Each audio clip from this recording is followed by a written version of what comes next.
গৌর প্রেমানন্দে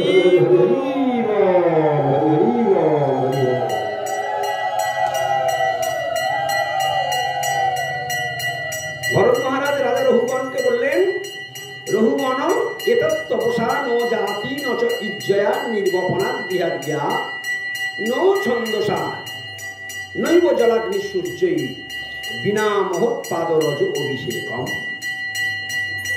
আমরা শুনছিলাম এই শ্লোকটির অর্থ যদি আমরা বুঝতে পারি, গায়ের রোগ পর্যন্ত শুনবে আমরা কি ধর্ম শিখেছি।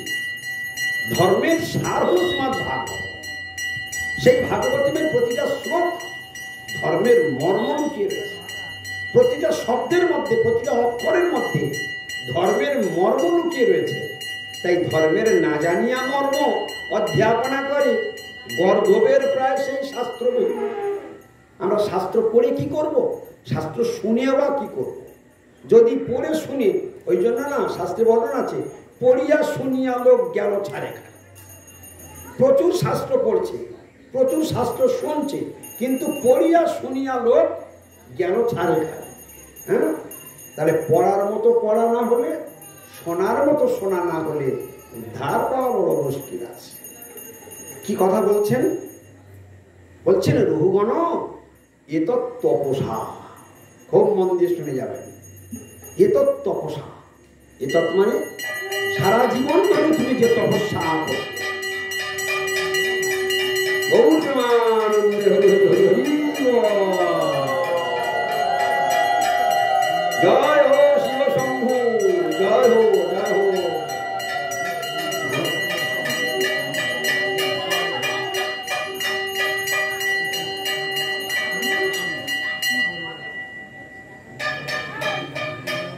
হয়েছে মা, হয়েছে, আর ঠকে না, বন্ধ করে।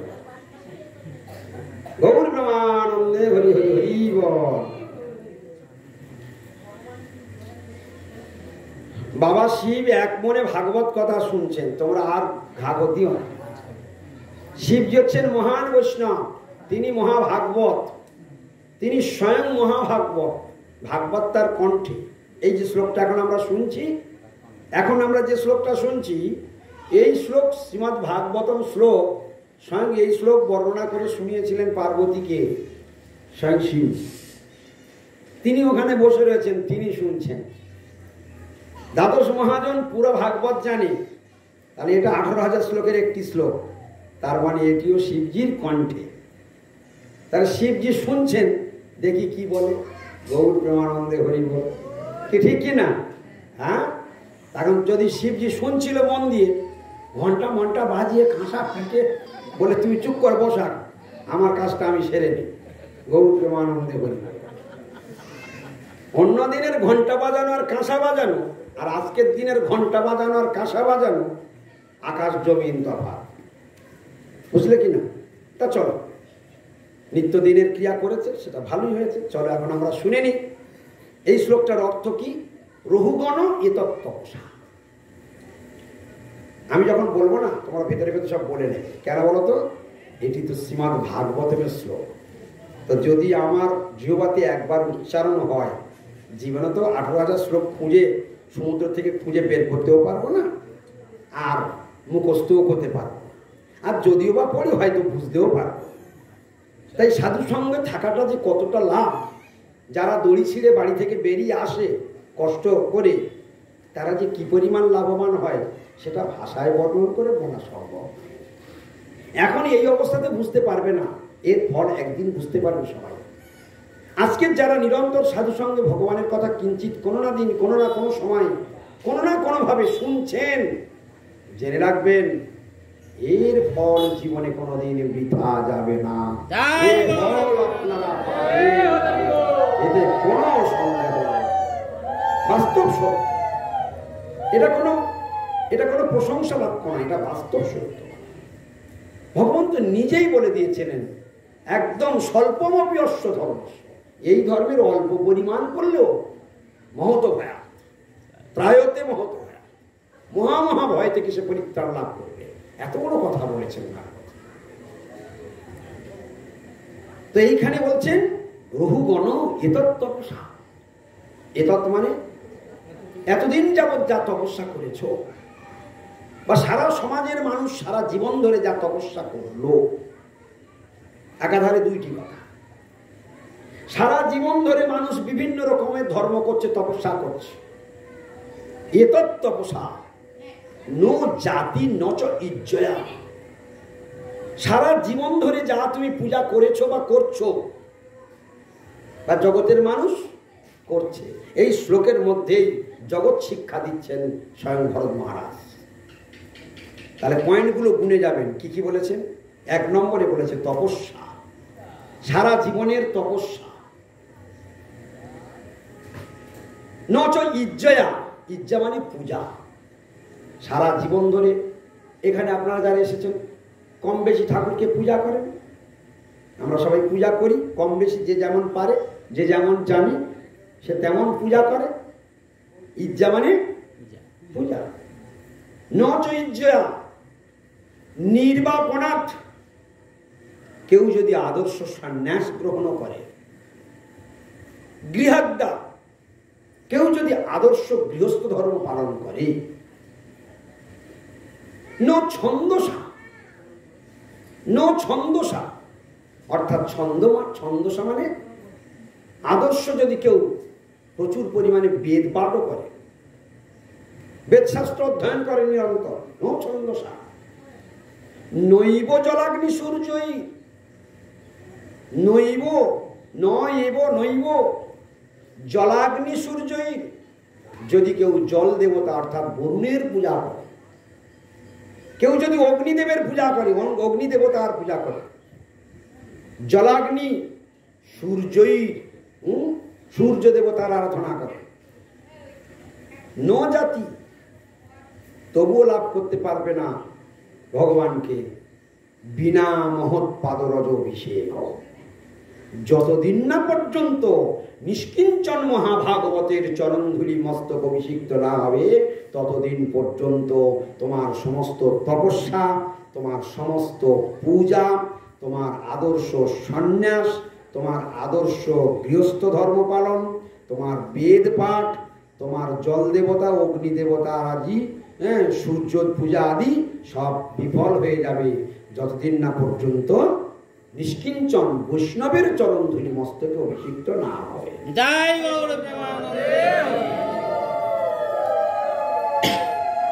এই শিক্ষাটা রঘুগণকে লক্ষ্য করে ভরত মহারাজ দিলেন।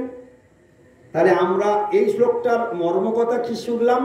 যাই করি তাই করি, নিষ্কিঞ্চন বৈষ্ণবের চরণধুলির দ্বারা যদি মস্তক অভিষিক্ত না হয়, তাহলে যত তপস্যা, যত যজ্ঞ, যত বেদ পাঠ, যত দেবতা পূজা যাই করি না কেন সব ভস্মে গিয়ে। গৌর প্রেমানন্দে হরি হরি। এটা কার মুখ থেকে শুনলাম একবার বলুন?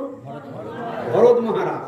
আর প্রথমে যে শ্লোকটা শুনেছিলাম, নৈশাং মতি তাবদ উরু ক্রমাঙ্গে স্পৃশতি অনর্থ অপগম যদর্থ মহ্যসাং নিষ্কিঞ্চনানাং মহ্যসাং পাদরজ অভিষেকং নিষ্কিঞ্চনানাং নবৃণীত যাবৎ। নবৃণীত যাবৎ, যাবৎ মানে যতদিন, নবৃণীত লাভ করতে পারে মহ্যসাং পাদরজং, হ্যাঁ, অর্থাৎ সেই নিষ্কিঞ্চন মহাভাগবতে নিষ্কিঞ্চনানাং মহ্যসাং পাদরজ অভিষেকং, নিষ্কিঞ্চন বৈষ্ণবের চরণধুলি যতক্ষণ না পর্যন্ত মস্তকে অভিষিক্ত হবে, ততদিন পর্যন্ত কি এই সংসারের অনর্থ যাবে না, আর ভগবত চরণে প্রাপ্তির আশা সুদূর পরাহত হয়ে যাবে। তাহলে প্রহ্লাদ মহারাজ যে কথা বললেন, ওদিকে ভরত মহারাজ সেই কথা বললেন। আর মহাপ্রভু রঘুনাথকে বললেন, স্থির হইঙা গৃহে যাও নাহাও বাতুল, ক্রমে ক্রমে পায় লোক ভব সিন্ধুকুল। ওই কথার সঙ্গে এই কথার ট্রানজাকশন আছে, তাই আমি ওই জায়গায় গিয়েছিলাম। এই কথার মধ্যে কি? ক্রমে ক্রমে পায় লোক ভব সিন্ধুকুল। ক্রমে ক্রমে মানে ধীরে ধীরে, পায় লোক ভব সিন্ধুকুল অর্থাৎ ভবসমুদ্র পার হয়ে ভগবত ধামে যাত্রা করে। এই কথা মহাপ্রভু বললেন। এটা মহাপ্রভুর বাহ্যিক কথা, কিন্তু ভেতরে একটা গভীর রহস্য রয়েছে। কি রহস্য? যেমন চোরাবালি, ফল্গু নদী, ওপরে বালির চর, খুললেই জল। চোরাবালি, ওপরে বালির চর, কিন্তু ভেতরে জল রয়েছে, তরলতা রয়েছে, তুমি ডুবে যাবে, সঙ্গে সঙ্গে তোমাকে আত্মসাৎ করে নেবে, বালির চড়ায় তুমি ডুবে যাবে, তুমি বাঁচতে পারবে না। তো এরপর মহাপ্রভুর এই ওপরের কথা, বাহ্যিক কথা হলো এটা, ক্রমে ক্রমে পায়ে লোক ভব সিন্ধু কুল, ক্রমে ক্রমে পায়ে লোক। এ কথাটা কেন বললেন? যিনি 12 দিনের রাস্তা মাত্র 3 বার খেতে পেয়েছে, এত কষ্ট করে এসেছে, দিবারাত্র শয়নে স্বপন নিশিরাগরণে, যার ভগবান গৌর সুন্দরের চিন্তায় বিভোর, সেই গৌর সুন্দরের কাছে জমিদারির 20 লক্ষ স্বর্ণমুদ্রা একমাত্র অধিকারী, অপ্সরা সমস্ত্রী, সব কিছুকে পরিত্যাগ করে চলে এসেছে শুধু গৌর চরণ পাবো বলে। সেই গৌর সুন্দরের কাছে এত কষ্ট করে পৌঁছেছে, সেই গৌর বলছে, সেই গৌর সুন্দর কি বলছে? বাড়ি ফিরে যাও, স্থির হই না, গৃহে যাও, না হও বাতুন, পাগলামি করো না, পাগলামি করো না, বাড়ি ফিরে যাও। ধীরে ধীরে লোক ভবসমুদ্র পার হয়, এত হুটপাট কিসে? কিন্তু আসল কথা বলেনি, আসল রহস্য বলেনি যে কেন তুমি আমার কাছে এসেছো। হেন নিতাই বিনে ভাই রাধা কৃষ্ণ পাইতে নাই, এই আসল কথাটা না বলে শুধু মহাপ্রভু আশপাশ ভাঙছে। আসল কথা কি? আসল কথা হলো এই, তুমি গুরু আশ্রয় করনি, তুমি নিত্যানন্দের কৃপা পাওনি, তুমি নিতাইয়ের কৃপা না নিয়ে নিতাইয়ের প্রাণধনকে পেতে এসেছো। যাও, পাগলামি করো না, বাড়ি ফিরে যাও। এই আসল কথাটা মুখ থেকে উচ্চারণ করে, কিন্তু অন্য দিক থেকে বলে দিয়েছে এখন বাড়ি ফিরে যাও। আর ওর সঙ্গে সঙ্গে এটাই বলেছে, অর্থাৎ গুরু আশ্রয় না করে, গুরু কৃপাকে পাথেও না করে যারা হরিভজন করে, তাদেরকে মর্কট বৈরাগ্যের সঙ্গে তুলনা করা যায়। মর্কট বৈরাগ্য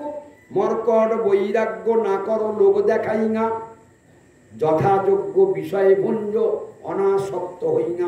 এইগুলো হচ্ছে হরিভজনের টেকনিক, হরিভজনের কৌশল।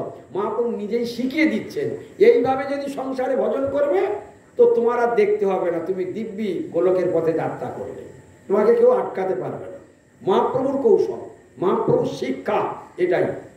সংসারে থাকবে, পাকে থাকবে, পাঁক গায়ে লাগবে না, তার নাম পাঁকাল তোলা। সংসারে থাকবে, সব বিষয় তোমার কাছে থাকবে, বিষয় তোমাকে টাচ করতে পারবে না।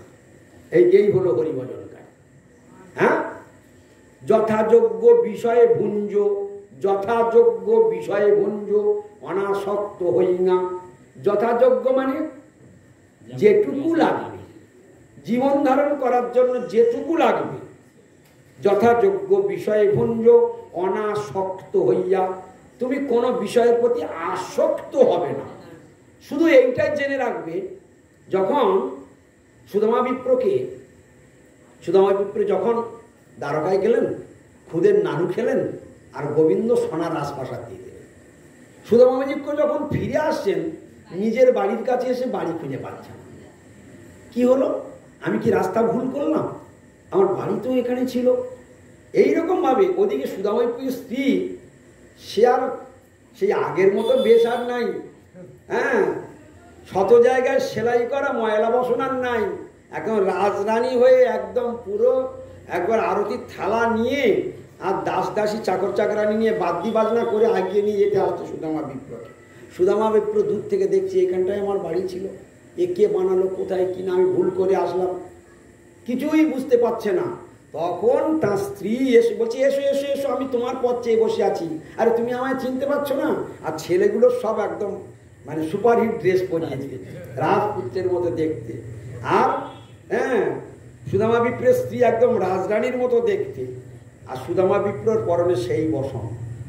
তো সেইখানে দাঁড়িয়ে দাঁড়িয়ে বলছি, তোমার এই রকম কি করে হলো? বলছে, আমি তোমায় বললাম না, তুমি একবার যাও, তোমার বন্ধু দ্বারকার রাজা, যাও যাও একবার যাও। হ্যাঁ, দেখলে তো, তুমি তো কিছুদিন যেতেই চাও না, দেখলে তো কি হলোটা। হ্যাঁ, আচ্ছা, তোমার খুব পছন্দ হয়েছে। হ্যাঁ, ঠিক আছে, তুমি ওই রাজপ্রাসাদে তুমি থাকবে, আমি থাকবো না, আমি গৃহে এইখানেই থাকবো। কৃষ্ণ আমাকে ভুলিয়ে দিতে চাইছে, ঐশ্বর্য দিয়ে তাকে আমাকে ভুলিয়ে দিতে চাইছে। না না, ওই ঐশ্বর্যের মধ্যে আমি নেই, আর ওই গৃহে আমি প্রবেশ করব না, আমি এই চললাম। তখন তার স্ত্রী বলছে, তুমিও যেখানে যাবে আমিও সেখানেই যাব, তুমি যদি গাছতলায় থাকো আমি গাছতলায় থাকবো, তুমি যদি প্রবেশ না করো ওই রাজপ্রাসাদে আমারও থাকার কোনো প্রয়োজন নাই। এইভাবে যখন চলছে, হঠাৎ গোবিন্দ সেইখানে আবির্ভূত হলেন। কার মধ্যে চলছে? সুদামা বিপ্রকে দিয়েছে কে? ভগবান দিয়েছে। খুব মন দিয়ে শুনবে, ওই রাজপ্রাসাদ কে দিয়েছে? কৃষ্ণ দিয়েছে। আর সেই রাজপ্রাসাদ পরিত্যাগ করছে কি? সুদামা পরিত্যাগ করছে। দিয়েছেন কৃষ্ণ ভালোবেসে। আরে ভাই, তোমাকে যদি এটা ভালোবেসে দিই আর তুমি যদি সঙ্গে সঙ্গে আমাকে ফিরিয়ে দাও, আচ্ছা আমার কিরম লাগবে? খারাপ লাগবে। গোবিন্দ চিন্তা করছেন, আমি দিলাম তো আমার জিনিস আমাকে ফিরিয়ে দিচ্ছে।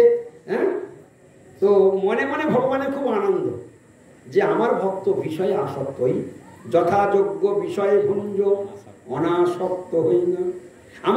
আমার ভক্ত যদি আমাকে ভালোবাসে, বিষয়কে ভালোবাসে না, এটা গোবিন্দের মনে খুব আনন্দ। সুদামা বিপ্রের এই চরিত্র দেখে ভগবানের হৃদয়টা আনন্দে ভরে যাচ্ছে। কিন্তু এসে দাঁড়ালেন, বলছে কেন তুমি ওই ঘরে প্রবেশ করবে না? বলছে প্রভু, তুমি ওই ঘরে আমি প্রবেশ করব না, ওটা ওই বিষয় ভোগ আমি করব না। তখন কৃষ্ণ কি সুন্দর কথা বললেন, সত্যি সত্যি। কৃষ্ণ বললেন, তুমি কেন মনে করছো ওটা তোমার ঘর? ভগবান বলছেন, তুমি কেন ভাববে ওটা তোমার ঘর? তুমি জানবে আমার ঘর, আমার ঘরে থাকবে, আমার সেবা করবে, আমার বাড়ি আমার রইল, তুমি ওখানেই সেবা করবে, খাবে, মাখবে, পড়বে, আর দিব্যি বৃন্দাস হরি করতে করতে তুমি গোলক বৃন্দাবনে চলে যাবে গৌর প্রেমানন্দ। হ্যাঁ, তুমি কেন ভাববে আমার বাড়ি? কথাটা বুঝতে পেরেছো? তাহলে আমরা গোবিন্দের কাছ থেকে কি শিখলাম? আমরা যে যে বাড়িতে বাস করি, ভগবানের বাড়ি, তার বাড়িতে থাকি, পাহারা দেই, তাই তিনি খেতে মারতে দেয়, করতে দেয়। যেদিন বের করে দেবে সেদিন চলে যাব। এই হলো সহজ ভাবনা, সরল ভাবনা, সুন্দর ভাবনা, নির্মল ভাবনা। আর কোনো কষ্ট দুঃখ আসবে না। এইরকম যারা নিরন্তর ভাবতে থাকে তারা হলো কৃষ্ণ ভক্ত, তারা হলো ভাবক, তারা হলো রসিক। আর সেই কৃষ্ণের নাম হলো ভাবগ্রাহী জনার্দন। তোমার হৃদয়ে যা ভাব চলবে ওটাই কৃষ্ণ চুরি করবে। হ্যাঁ, এই জন্য তো ভগবানের আর এক নাম হরি। এই জন্য তার আর এক নাম হলো হরি। হরি মানে কি? হরণ করা। কি কি হরণ করেন তিনি? পাপতাপ হরণ করে, কপটতা দূর করে। আর কি হরণ করে? হ্যাঁ, মন হরণ করে। আচ্ছা, আর কি হরণ করে? সবই হরণ করে। হ্যাঁ, এইটা রাইট উত্তর, সবই হরণ করে। হ্যাঁ, একটা দুটো আর কি বলবো, সবই হরণ। এই হরণ করার বিষয়ে তিনি এক্সপার্ট। হরণ করার বিষয়ে তিনি এক্সপার্ট। তার মতো হরণ করতে আর কেউ পারে না বলে তাই তার নাম হরি। আমরা এই যে হরি হরণ করতে পারে বলে তিনি হরি। দেখো, প্রত্যেকটা বিষয়ে মন হরণ করা, চিত্ত, ভক্ত সমূহ চিত্তচরা, ভক্ত সমূহ চিত্তচরা।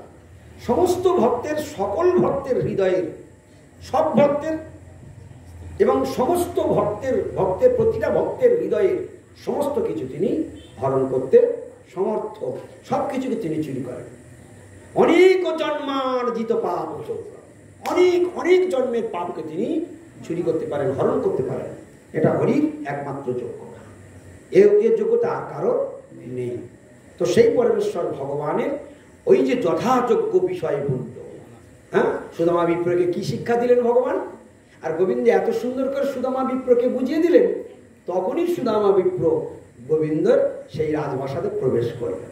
এবার বুঝে দেখুন, এবারে সেই রাজপ্রাসাদে প্রবেশ করে ঘরের মধ্যে ঢুকে শুধু সুদামা বিপ্র চারিদিকে শুধু দেখছে। হ্যাঁ, শুধু দেখছে, শুধু রাজপ্রাসাদ যেন মণিমুক্ত ঝলমল ঝলমল করছে। বানিয়েছে কে? বিশ্বকর্মা। কার দ্বারা বানিয়েছে? বিশ্বকর্মার দ্বারা বানিয়েছে। এমন বানাবে যে আমার বন্ধুর রাজপ্রাসাদ যেন, হ্যাঁ, তো শুধু দেখছে। তো রাত্রে যখন শোয়ার সময় হয়েছে তখন সুদামা বিপ্র মাটিতে শুচ্ছে। তখন তার স্ত্রী বলছে, তুমি ওখানে শুচ্ছ, খাটে শুনে না? বলে, খাটটা তো কৃষ্ণের, খাটটা তো কৃষ্ণের, এই বাড়ির মালিক শোবে, চাকর কি আর গোবিন্দের খাটে শোয়ে? আমি নিচে থাকবো, আমার গোবিন্দের জন্য খাট থাকবে। এই হলো ভক্ত। ভাবটা কত সুন্দর, তবেই না ভাবগ্রাহী জনার্দন। এই জন্য তো সুদামা বিপ্রের নাম অনন্তকাল ইতিহাসের পাতা থেকে, শাস্ত্রের পাতা থেকে মুছবে না। যে সমস্ত ভক্ত যা যা লীলার চমৎকারিতা রেখে গিয়েছেন, এটা ভগবানের এক একটা অপূর্ব লীলা। ভগবান এই লীলাগুলো কেন করেন জানো? ভগবান লীলাগুলো কেন করেন? ভগবানের লীলা করবার উদ্দেশ্য হচ্ছে ভক্ত বিনোদন, ভক্তের যশকে জগতে ছড়িয়ে দেওয়া, ভক্তের যশকে জগতে চিরন্তন করে রাখা। একদম মানে ভক্তের যশ অনন্তকাল ইতিহাসের পাতা থেকে, শাস্ত্রের পাতা থেকে কোনোদিন মুছবে না। ভগবান এমন এমন লীলা করেছেন, যেমন ধরো যখন ধ্রুবকে তিনি বড় করলেন, ধ্রুবকে যদি তিনি বড় না করতেন, ধ্রুবের নাম কেউ জানতেই পারত না। প্রহ্লাদ মহারাজকে যদি তিনি বড় না করতেন, প্রহ্লাদ মহারাজের নাম কেউ জানতই না। চণ্ডালিনী শবদের নাম জগতের কেউ জানত না যদি গোবিন্দ তাকে কৃপা না করতেন। তাই এই জগৎ সংসারে তুমি যতই যাই করো না কেন, ভগবান যেখানে ভক্তকে নন্দিত করেছে, সেখানে ভগবানের যশ বর্ধিত হয়েছে। কথা ঠিক কিনা? তুমি সবসময় খেয়াল করে দেখো, সবকিছু করেই আমার ভক্তকে তিনি প্রাধান্য দিচ্ছেন। আমি কিছু করি নাই, আমার ভক্ত সব করেছে। কুরুক্ষেত্রের যুদ্ধে একচেটিয়া সবাই দেখছে যে অর্জুন মারছে, এ মারছে, ও মারছে, সে মারছে। বর্বরিক একলা দেখলো, এ যা মেরেছে সব কৃষ্ণ একাই মেরেছে। গৌর প্রেমানন্দে হল। তাহলে বড় দেখি সমস্ত কৃতিত্ব কার? ভগবান শ্রীকৃষ্ণের। তাহলে ভগবান সব নিজেই করেন, আর ভক্তের সম্মানটাকে তিনি বাড়িয়ে দেন। তাই তিনি রঘুনাথকে ফিরে যেতে বলছেন। এটা রঘুনাথের মনে সাময়িক কষ্ট। গুরুদেব যখন আমাদের বকাবকি করে, তখন আমাদের সাময়িক কষ্ট, কিন্তু আসলে যদি তুমি ঠান্ডা মাথায় ভাবো, ওটাই কৃপা। কৃপা আছে, তোমার ভালোবাসে বলে তোমাকে শাসন করে তোমাকে সোজা পথে পাঠিয়ে দিল। রঘুনাথ দাস গোস্বামী রঘুনাথ কি ভুল করেনি? তার ভুলটাকে মহাপ্রভু সংশোধন করছেন। বাড়ি যাও, পাগলামি করো না, বাড়ি ফিরে যাও। কারণ ভুল একটা হয়েই গিয়েছে, সেটা অজান্তে হয়েছে। এই জন্য গুরুদেব খুব সূক্ষ্ম। গুরুদেব সিদ্ধান্তের চরম সীমায় রয়েছেন। গুরুদেব তিনি সিদ্ধান্তবিদ। প্রতি পদে পদে সিদ্ধান্ত বলিয়া চিত্তে না করো অলস, ইহা হইতে কৃষ্ণে লাগে তুল্য মানস। যে যত সিদ্ধান্তে পারঙ্গত, সে তত দূর পর্যন্ত আগাতে পারবে। এই জন্য সিদ্ধান্ত জ্ঞান থাকাটা খুবই প্রয়োজন। এখন মূল উদ্দেশ্য তাহলে রঘুনাথকে কেন ফেরালো আমরা জানতে পারলাম। কি উদ্দেশ্য ছিল? যে নিত্যানন্দ প্রভুর কৃপা না নিয়ে, অর্থাৎ গুরু আশ্রয় না করে কেউ ভগবানের আরাধনা করতে পারে না। তাহলে নিত্যানন্দ প্রভুর কৃপা পাওয়ার জন্য মহাপ্রভু কায়দা করে পাঠিয়ে দিলেন, ওইটা ডাইরেক্ট বললেন। এইবার মহাপ্রভু যখন বলে দিয়েছেন যথাযোগ্য বিষয় ভুঞ্জ। বিষয় ভুঞ্জ মানে কি? বিষয় ভোগ করো, কিন্তু তার আগে বলে দিয়েছে যথাযোগ্য। হ্যাঁ, এই যে কথা, দুটো কথা। বিষয় ভঞ্জ শব্দটা বলেছে, বিষয় ভঞ্জ কথার অর্থ কি? বিষয় ভোগ করো। কিন্তু আগে একটা অ্যাটম বোমা, পরে একটা অ্যাটম বোমা। প্রথমে বলেছে যথাযোগ্য, আর পরেরটা বলেছে অনাসক্ত হই না, আসক্ত না হই। আর প্রথমটা যতটুকু প্রয়োজন। দেখেছো, আগে পরে আমরা তো শুধু শুনেই খালাস। মহাপ্রভুর বাণীগুলোকে হৃদয়ঙ্গম করতে হবে। তো তিনি কি বলতে চাইছেন, তার উদ্দেশ্যটা কি? তাহলে আমরা সংসারে যে আছি, প্রত্যেকের কাছে আমাদের জমি জমা, ঘর বাড়ি, টাকা পয়সা, টিভি, ফ্রিজ, আলমারি, যার বাড়িতে যা যেটুকু আছে সবগুলো কার? সব ভগবানের। আজকে এটা শুনে গিয়ে একটুখানি পরে বলবো সব আমার। হ্যাঁ, শুধু এখান থেকে উঠলেই হয়, বলবে সব আমার। হ্যাঁ, এই আমরা হচ্ছে হরিকথা শ্রবণকারী। আমরা এইভাবে হরিকথা শুনি, বুঝতে পারছো? আমাদের শ্রবণের দৃঢ়তা নাই, আমরা শ্রবণ করে সেটাকে পালন করতে পারি না। এই জন্য আমাদের প্রমোশন হয় না। যে শ্রবণ করে, মনন করে, হ্যাঁ, নিদিধ্যাসন করে, আচরণ করে, সে হলো প্রকৃত শ্রোতা। আমরা কি যেখানে শ্রবণ করি সেইখানেই পুঁতে রেখে চলে যাই, বুঝতে পারছো? শ্রবণের পর মনন, হ্যাঁ, সেটাকে স্মরণ করতে হবে, সেটাকে নিদিধ্যাসন করতে হবে, অনুভব করতে হবে এবং সেটাকে আচরণ পর্যন্ত নিয়ে যেতে হবে, তবে হলো শ্রবণ কমপ্লিট। ওই জন্য শ্রবণের 4টে পাঠ। আমরা প্রথম পাঠে এসে প্রথম পাঠেই বিদায় দিয়ে ছেড়ে দিই, যা হয়েছে ওই পর্যন্ত থাক। গৌর প্রেমানন্দে হরি হরি। এইবার কি হলো, এবারে যথাযোগ্য বিষয় ভঞ্জ বলেছে। রঘুনাথ দাস গোস্বামী তো চলে আসলো, যেহেতু মহাপ্রভু আদেশ করে যে বাড়ি ফিরে এসেছে, এর বিষয় ভোগ করতে পেরেছে। এখন ওই সময় এক ঘটনা ঘটেছে, কি একটা সুন্দর ঘটনা ঘটেছে। কি রঘুনাথ বাড়িতে এসে, এবারে যখন বাড়িতে এসেছে, বাবা মার কি আনন্দ! কেন? এত চেষ্টা করেও যাকে আটকাতে পারেনি, বারবার পালিয়েছে, আবার সে নিজে থেকেই ফিরে এসেছে। কি ভালো করে বুঝবে, এত চেষ্টা করেও যাকে আটকাতে পারেনি, পালিয়ে গিয়েছে, আবার সে নিজে থেকেই রঘুনাথ ফিরে এসেছে, তাহলে অবশ্যই বাবা মার আনন্দ। যা, রঘুনাথ ফিরে এসেছে, এইবার জমিদারিটা দেখাশোনা করবে। আমরা ছিলাম যে দুজনে কি করব, আমরা বয়স হয়ে গিয়েছে, আর রঘুনাথ একজন, সেও চলে গেল, কে জমিদারি সামলাবে? যাক, রঘুনাথ ফিরে এসেছে বা বাঁচা গেল। এখন এসে রঘুনাথ যেভাবে মানে রাজকার্যে মন দিয়েছে, হ্যাঁ, ব্যাস একবার খুব আনন্দ। এই তো রঘুনাথ একবার যাতে ফিরে গিয়েছে। এইরকম ঠিক 1 বৎসর কাল চলছে। এর মধ্যে একটা ঘটনা ঘটে গেল। কি, ওই সময় ওই হিরণ্য মজুমদার আর গোবর্ধন মজুমদারের নবাব হোসেন শাহের আনুগত্যে ছিলেন। এখন সেই সময় বাৎসরিক ইনকাম ছিল 20 লক্ষ স্বর্ণ মুদ্রা, তাদের ইনকাম ছিল। আর সব অধিকারী ছিল একমাত্র রঘুনাথ। 20 লক্ষ স্বর্ণ মুদ্রা আর অপ্সরার মতো স্ত্রী। আচ্ছা, কে ভাই সংসার ত্যাগ করে যেতে চায় এরকম থাকলে? হ্যাঁ, গৌর প্রেমানন্দে হরি বল। দেখছেন তো, যারা ভগবানের বাতুল, তারা এসব তুচ্ছ জিনিস, তাদের কাছে সব কিছু না। যারা কৃষ্ণ প্রেমের মর্ম বুঝবে, এই জগতের অধনে যতন করি ধন ত্যাগে। আমাদের যারা বুঝতে পারে না, তাদের এটাই শ্রেষ্ঠ, আর যারা বুঝতে পারে, এটাই তাদের কাছে তুচ্ছ। এটাই বাস্তব সত্য। এখন কি হলো, ওই সময় ওই 20 লক্ষ স্বর্ণ মুদ্রার ইনকাম ছিল জমিদারিতে। 12 লক্ষ নবাবকে দিত, আর 8 লক্ষ নিজেদের থাকতো বছর। এখন ওই সময় আর এক চৌধুরী ছিল, তার ওই সমস্ত 8 লক্ষ স্বর্ণ মুদ্রা ইনকাম করতো, তার কিছু দেয় না বলে তার খুব রাগ।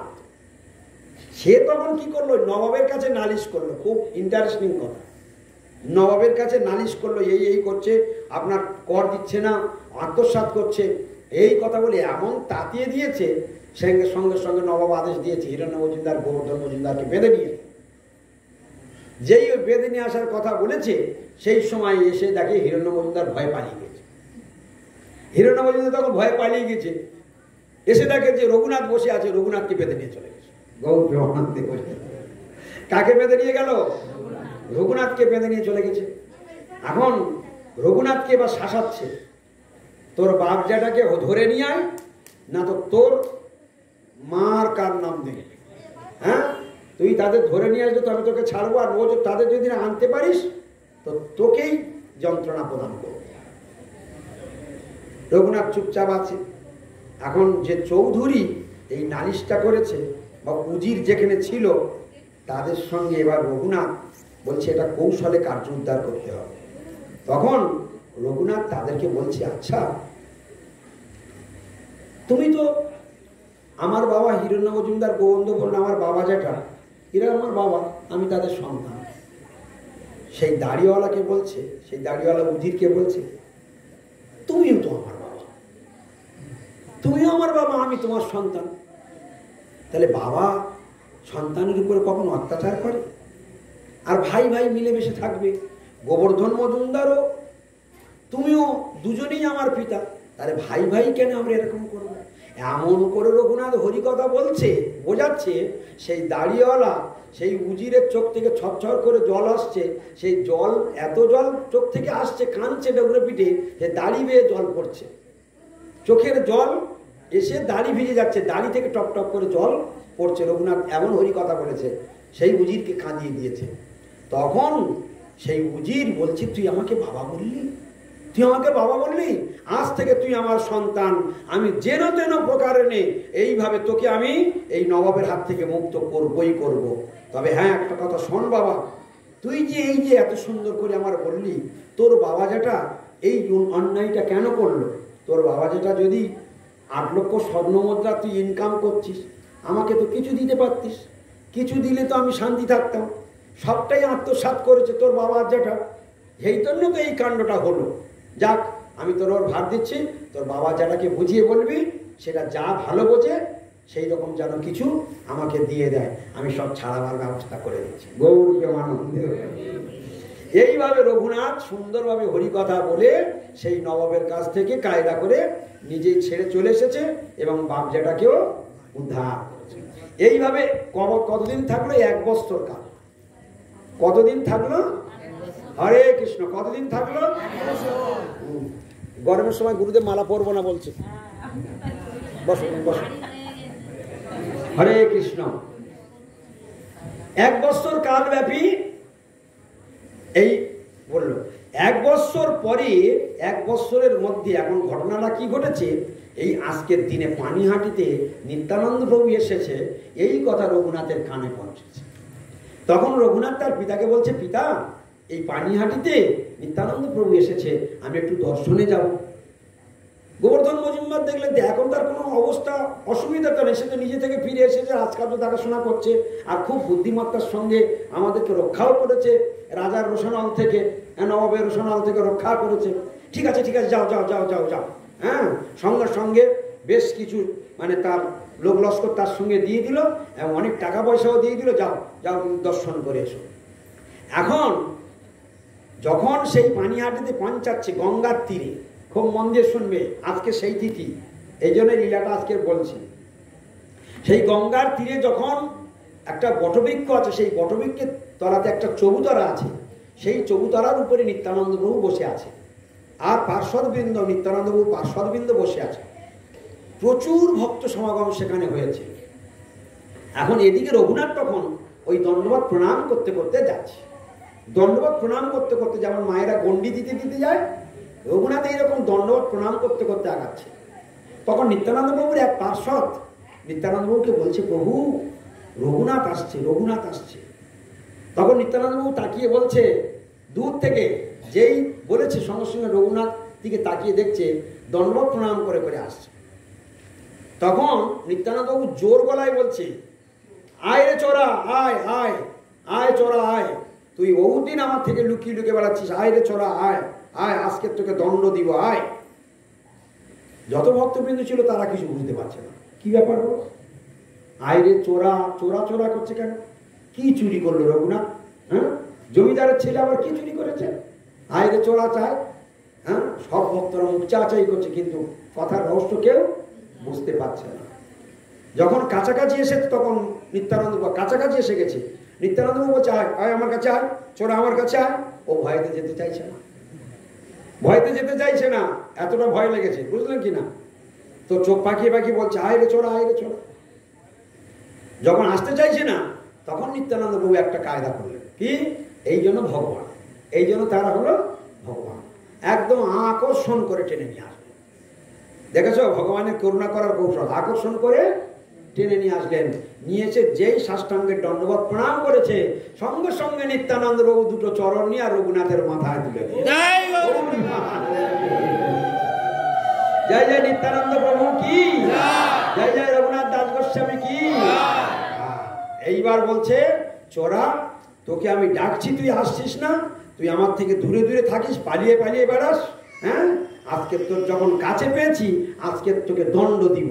হ্যাঁ, তোকে তোর দণ্ড হলো কি না, এখানে যত ভক্ত এসেছে সকলকে আজকে তোকে চিড়া দধি খাওয়াবে। হ্যাঁ, যেই এই কথাটা বলেছে, রঘুনাথ দাস গোস্বামীর সঙ্গে সঙ্গে মনটা খুব খারাপ ছিল, সঙ্গে সঙ্গে হেসে উঠেছে, বলি এই দণ্ড, বলি এ তো খুব সুন্দর দণ্ড, এত ভক্তের প্রসাদ পাওয়াবো। তার সঙ্গে সঙ্গে চারিদিকে খবর হয়ে গেল। হ্যাঁ, গ্রাম থেকে সমস্ত কুমারদের যত বড় বড় মাটির পাত্র ছিল, হ্যাঁ, সেই সবগুলো আনানো হলো। এ পাশের গ্রাম ও পাশের গ্রাম খবর পেয়ে গেল, গ্রামকে গ্রাম লোক। এবারে কি হলো, কোনো মুদির দোকানে চিড়া আর নেই, যার দোকানে যত চিড়া ছিল সব ধরে তুলে নিয়ে আসছে, অর্থ সব রঘুনাথ দিচ্ছে। হ্যাঁ, যত চিড়া ছিল, যার দোকানে যত দই ছিল, যার দোকানে যত দুধ ছিল, যার কলা ছিল, চিনি ছিল, বাতাসা ছিল, যত মিষ্টি ছিল সব চলে আসছে। মিষ্টির দোকানে যা কিছু মিষ্টি সব চলে আসছে কোথায়? হ্যাঁ, বানিয়াটি চলে আসছে। শুধু আসছে আর প্রচুর পরিমাণে সেই সমস্ত চিড়া দধি মাখানো হচ্ছে। হ্যাঁ, মাটির পাত্র করে সুন্দর সুন্দর করে সাজানো হয়েছে এবং ব্যাপক পরিমাণে ভোগ লাগানো হয়েছে, সুন্দর করে ভোগ লাগানো হয়েছে। একটা দই চিড়ায় মাখানো হয়েছে, একটা দুধ চিড়া মাখানো হয়েছে। হ্যাঁ, একটা দই চিড়া, একটা দুধ চিড়া, এরকম করে আলাদা আলাদা করে মাখানো হয়েছে। তো দুই জায়গায় প্রসাদ তৈরি হয়েছে। হয়ে কি হচ্ছে, এবারে যাকে যাকে দিচ্ছে দুটো দুটো প্রসাদ দিচ্ছে। কি, একটা দই চিড়া, একটা দুধ চিড়া, আর প্রত্যেকটার সঙ্গে মিষ্টি আছে, কলা আছে, সমস্ত আছে, সব কিছু এইভাবে দিয়ে নিত্যানন্দ প্রভু যেখানে বসেছিলেন ভোগ লাগিয়ে দিয়ে। এই জন্য এইখানে একটা কথা আছে, নিত্যানন্দ নর্তনে, রাঘব ভবনে, শচীর রন্ধনে, আর শিলাস অঙ্গনে। এই চার জায়গায় মহাপ্রভু সর্বদাই বিরাজমান। যখন এই লীলাটি চলছে তখন মহাপ্রভু কোথায়? পুরীধামে। মহাপ্রভু তখন পুরীধামে। তো সেই সময় মহানৃত্য সংকীর্তন আরম্ভ হয়ে গেল, মহাভোগ লাগিয়ে দেওয়া গেল, মহানৃত্য সংকীর্তন আরম্ভ হয়ে গেল। আর মহাপ্রভু নিত্যানন্দ নর্তন করলে মহাপ্রভু কোথায় থাকবে? হ্যাঁ, মহাপ্রভু সেখানে আসলেন। যখন সেই ভোগ লাগানো হলো, সাক্ষাৎ মহাপ্রভু সেখানে আবির্ভূত হয়েছেন, কিন্তু কেউ দেখতে পাচ্ছে না। দেখতে পাচ্ছে নিত্যানন্দ প্রভু, গৌর প্রেমানন্দে। সেই মহাভোগ লাগানো হলো এবং সেই সবাই মিলে প্রসাদ দিল। এবং নিত্যানন্দ প্রভু পার্শ্বদ যারা ছিল, যারা একেবারে অন্তরঙ্গ পার্শ্বদ, তারা নিত্যানন্দ প্রভুর ডান দিকে বাঁ দিকে দুদিকে সব চৌতরার উপর বসলো। আর তারপরের ভক্তগণ তারা সব নিচে বসলো। তারপর সিরিয়ালি সমস্ত ভক্তরা বসলো। এবং 3-4 জায়গায় 5 জায়গায় কি হচ্ছে, 20 জন করে ভক্ত পরিবেশনে লেগেছে। 20 জন করে ভক্ত পরিবেশন করছে। 3-4 জায়গায় 5 জায়গায় প্রসাদ বন্টন আরম্ভ হয়েছে, এক জায়গায় না, সব দূর দূর করে। এমনকি এত লোকের সংঘর্ষ হচ্ছে, সেই প্রসাদ নেবার জন্য সব গঙ্গায় নেমে যাচ্ছে। প্রসাদ নেওয়ার জায়গা হচ্ছে না, গঙ্গায় নেমে যাচ্ছে। গঙ্গায় কেউ হাঁটু জলে, কেউ কোমর জলে, কেউ বুক জলে নেমে হাত বাড়াচ্ছে প্রসাদ নেবার জন্য। এই মহা মহোৎসব পানিহাটিতে হয়েছে। আজকে সেই দিন আমরা পানিহাটির কথা কিছু শ্রবণ করলাম। জয় জয় নিত্যানন্দ প্রভু কি, জয় জয় রঘুনাথ দাস গোস্বামী কি, জয় জয় রাঘব পণ্ডিত কি, জয় জয় দময়ন্তী দেবী কি। এই রাঘব পণ্ডিতের বাড়িতে মহাপ্রভু নিরন্তর আছেন। কোনোদিন রাঘব পণ্ডিতের বাড়ি ছেড়ে মহাপ্রভু যান না। হরে কৃষ্ণ। রাঘব ভবনে ওই যে 4 জায়গায় মহাপ্রভু আছেনই আছেন। কোথায় কোথায়? শিবাস অঙ্গনে, নিত্যানন্দ নর্তনে, শচীর রন্ধনে, রাঘব ভবনে। তাহলে রাঘব পণ্ডিতের বাড়িতে মহাপ্রভু আজও আছে, আজও আছে। কিন্তু আমরা কি দেখতে পাবো? হ্যাঁ, যখন ওই মহোৎসব এসেছিল, মহাপ্রভু এসেছিল, কিন্তু কেউ দেখতে পেয়েছে? একমাত্র নিত্যানন্দ বাবু দেখতে পেয়েছে। ভোগ গ্রহণ করেছে মহাপ্রভু, নিত্যানন্দ বাবু দেখতে পেয়েছে। নর্তন হয়ে গিয়েছে, আবার মহাপ্রভু জায়গায় ফিরে চলে গিয়েছে। এই হলো ভগবান, এই হলো ভগবান। তো এই হচ্ছে আমাদের মানে লীলা বৈশিষ্ট্য। ভগবানের যে লীলা বৈশিষ্ট্যগুলো অতি চমৎকারিতাপূর্ণ। এখন এই 4 জায়গায় নিরন্তর রয়েছে। রাঘব ভবনে রয়েছে, রাঘব ভবনে নিরন্তর। সেই রাঘব ভবনে একটা লীলা হতো। এই যে এবার রথযাত্রার ঢাক বেজে গেল, কদিন পরে স্নান যাত্রা, স্নান যাত্রার পর 15 দিন পরে রথযাত্রা, এই কদিন পরে সব কিছু হবে। তো এই রাঘব ভবন থেকে মহাপ্রভুর জন্য প্রতি বছর পোটলায় করে শুকনো প্রসাদ যেত। হ্যাঁ, রাঘবের ঝালি বলে শাস্ত্রে যার ব্যাপক খ্যাতি। রাঘবের ঝালি। কি ঝালি? রাঘবের ঝালি, অর্থাৎ ঝোলা। ঝোলাতে করে বিভিন্ন পোটলায় পোটলায় করে রাঘব পণ্ডিতের বোন দময়ন্তী দেবী, তিনি এই খাবারগুলো বানাতেন। হ্যাঁ, শুষ্ক খাবার বানাতেন। এমন এমন খাবার বানাতেন, তৎকালীন দিনে এই বাংলার গৌড়দেশ থেকে শয়ে শয়ে ভক্ত পুরীধামে রথযাত্রায় যেত। কমাস থাকতেন সেখানে? 4 মাস। যাতায়াতে প্রায় 4 মাস। তাহলে 4 মাস, আর এই রাস্তায় যেতে কত সময় লাগবে? সেখানে পড়া টোটাল 4 মাস থাকবে। এবং যখন যাবে তার কত আগে থেকে খাবারগুলো বানাতে হবে। এমন খাবার বানাবে, খুব মন দিয়ে শুনবে তোমরা, মহাপ্রভুর কৃপা দেখো, ভগবানের কিরকম করুণা দেখো। এমন এমন খাবার বানাবে, সেসব খাবারের নাম বলতে পারবে না, এত ভালো ভালো খাবার বানাবে। সব কার জন্য বানাচ্ছে? মহাপ্রভুর জন্য বানাচ্ছে। কে বানায়? দময়ন্তী দেবী বানায়। এখন সেই খাবারগুলো বানায়, এমন শুকনো খাবার বানায়, এখান থেকে যেতে রাস্তায় 1 মাস লেগে যাবে, ফিরে আসতে 1 মাস, আর সেখানে থাকবে ভক্তরা আরো 2 মাস, টোটাল হলো 4 মাস। এই 4 মাস সেইখানে কাটবে। এইবারে মহাপ্রভু আবার গোবিন্দকে ওই প্রসাদটা পেয়ে, ওইটা পেয়ে গোবিন্দকে বলবে সযত্নে রেখে দাও, মাঝে মাঝে আমায় একটু দেবে, সারা বছর একটু করে বের করে করে খাবে। গৌর প্রেমানন্দে বের করে।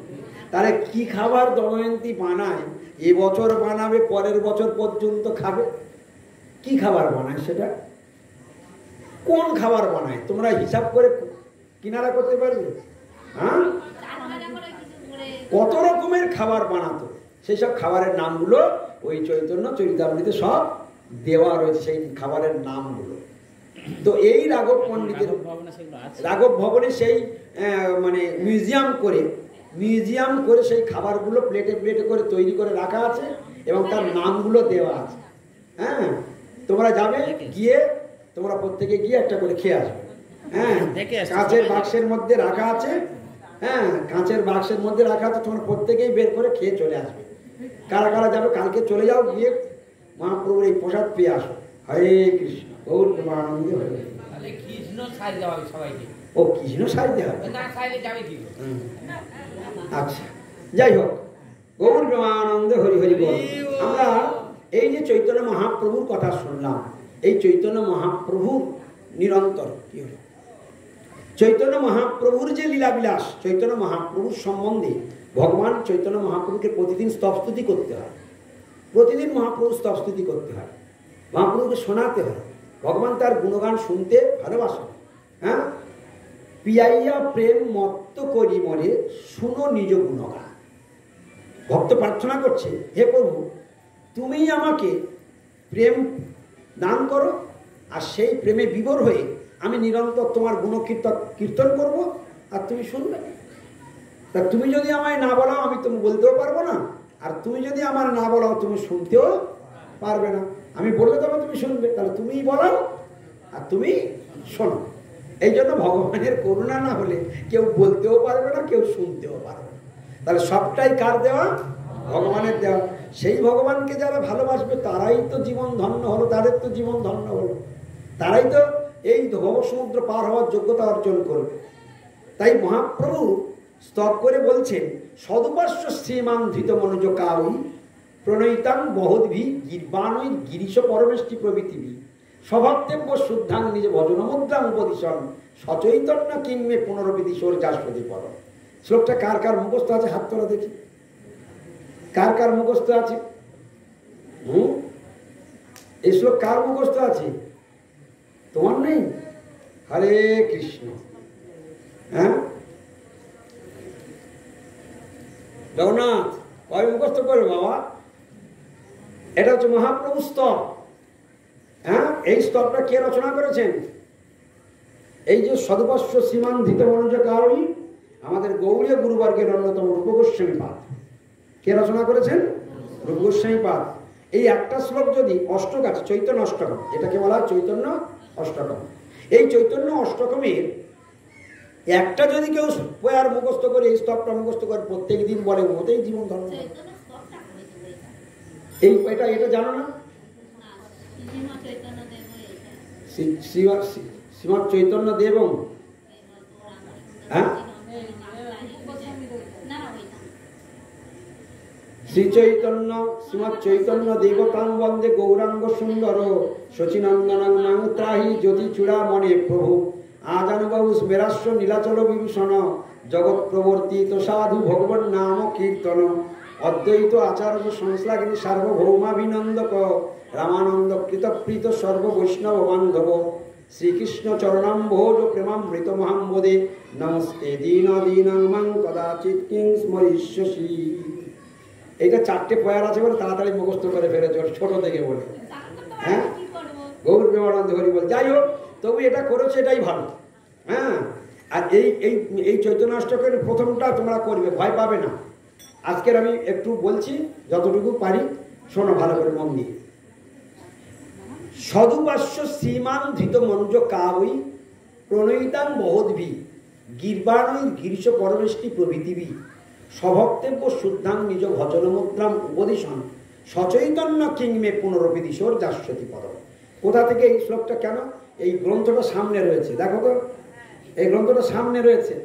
হ্যাঁ, তোমাদের কাছে আছে তো এই গ্রন্থটা? এই গ্রন্থ থেকেই বলছি, যাতে তোমরা এর ইন্টারেস্ট পাও, তার জন্য বাড়িতে রয়েছে, কিন্তু হ্যাঁ জানে না যে অমৃত আমার কাছেই রয়েছে। হ্যাঁ, কত পৃষ্ঠা? 155 পৃষ্ঠা। এইটুকু তোমরা এই প্রথম শ্লোকটা সবাই তোমরা মুখস্থ করবার চেষ্টা করবে। যদি এর আগে অনেক কিছু রয়েছে, তবে একটা শ্লোক অন্তত থাক। হ্যাঁ, সদোপাস্য শ্রীমান, সদুপাস্য, সদুপাস্য মানে তুমি মুখস্থ করো না, এটা করবে, এটা খুব ইম্পর্টেন্ট। সদুপাস্য, হরিবল আমার দিকে তাকান, আমার দিকে তাকান। সদুপাস্য, সবাই একবার বলো সদুপাস্য। সদুপাস্য শব্দের অর্থ হলো সদা যুক্ত উপাস্য। সদা মানে নিরন্তর, উপাস্য মানে যাকে উপাসনা করা হয়। মহাপ্রভুকে সম্বোধন করে বললেন সদোপাস্য। হে প্রভু, হে শ্রীমান, হে শ্রী চৈতন্য মহাপ্রভু, তুমি সদোপাস্য মানে কি? তুমি সর্বদাই সকলের উপাস্য, সর্বদা সর্বসেব্যায় শ্রীকৃষ্ণায় নমস্তুতে, সনাতন গোস্বামী পার করেছে। হ্যাঁ, আর এখানে কি বলছে? সদোপাস্য মানে কি হলো? সর্বদাই যিনি উপাস্য তিনি হলেন সদোপাস্য। দেখো কঠিনটা কিরকম সহজ হয়ে গেল। তাহলে সদোপাস্য মানে কি? সর্বদাই যিনি উপাস্য। সদোপাস্য শ্রীমান ধৃত মনুজ কাল। সবাই বলো ধৃত মনুজ কাল। হ্যাঁ, উচ্চারণ শিখে না, বাড়িতে আজকে গিয়ে ধরবে। ধৃত মনুজ কাউই। ধৃত মানে ধারণ করেছেন, মনুজ কাউই, কায় মানে শরীর, মনুজ মানে মনুষ্য। যিনি কৃপা করে মনুষ্য রূপ ধারণ করেছেন, যিনি কৃপা করে মনুষ্য রূপ ধারণ করেছেন, যিনি সর্বদাই উপাস্য, ব্রহ্মাদি দেবতাগণের উপাস্য, ত্রিভুবনের উপাস্য, অনন্ত কোটি ব্রহ্মাণ্ডের সকলের উপাস্য, তিনি এখন কৃপা করে ধৃত মানে ধারণ করেছেন মনুজ কাউই, মনুষ্য দেহ ধারণ করেছেন। হ্যাঁ, সোজা হচ্ছে, সোজা হচ্ছে। সদুপাস্য শ্রীমান ধৃত মনুজ কাউই প্রণয়িতাং বহুদিবি। আবার তিনি চির প্রণয় বহনকারী, তিনি চিরকাল প্রেমদান লীলাতে রত আছেন, তিনি প্রেমদানকারী। মহাপ্রভুকে তিনি চিরন্তন, তার কাজ কি? হ্যাঁ, প্রেমদানকারী। এই জন্য প্রেম প্রদায়তে প্রণাম করে প্রতিদিন বলো, কিন্তু মানে বোঝো। হ্যাঁ, নমো মহাবদান্নায় কৃষ্ণ প্রেম প্রদায়তে, তার মানে কি? তুমি প্রেমদানকারী। কি বলো না প্রণাম করে? প্রেমদানকারী। তাহলে এখানে কি বলছে? প্রণয়িতাং বহুদিবি, প্রণয়িতাং চির প্রণয় বহনকারী। আর কি বলছে? গির্বাণই। গির্বাণই মানে এখানে গির্বাণই শব্দের অর্থ হচ্ছে দেবতাগণ। গিরিশ পরমেষ্টি, অর্থাৎ গিরিশ মানে শিব, পরমেষ্টি মানে ব্রহ্মা, বিরিঞ্চি, শিব বিরিঞ্চি, হ্যাঁ, শিব শুক বিরিঞ্চি, হ্যাঁ, একটা কি বয়ার আছে না? হ্যাঁ, শিব বিরিঞ্চি। তাহলে এখানে কি হলো?